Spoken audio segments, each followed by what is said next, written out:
Hi అండి. ఈరోజు ముక్కోటి ఏకాదశి కదా! తెల్లవారి బేగా లేసిపోయాము. పిల్లలు కూడా బేగా లేపేసాననమాట. వాళ్ళు కూడా రెడీ అయిపోతున్నారు. ఇదంతా చాలా పెద్ద టెంపుల్ అండి.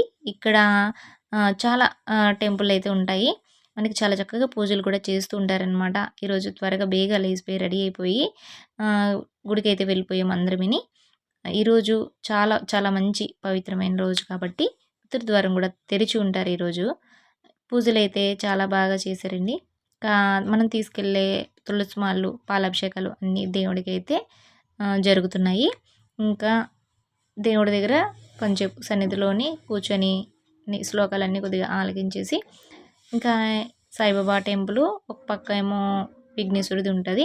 అది కూడా నమస్కరించుకొని, ఇంకా అలాగా కొన్ని రకాలు వెజిటబుల్ అన్నీ తెచ్చేసి, అవన్నీ కొద్దిగా సపరేట్ చేసి ఫ్రిడ్జ్‌లో అయితే పెట్టేసాను. ఇవన్నీ ఫ్రిడ్జ్‌లో పెట్టేసిన తర్వాత మనకి కొద్దిగా వెజిటబుల్ రైస్ కావాల్సినవి కూడా తీసుకొని వెజిటబుల్ రైస్ కూడా చేసేసాను ఈరోజు.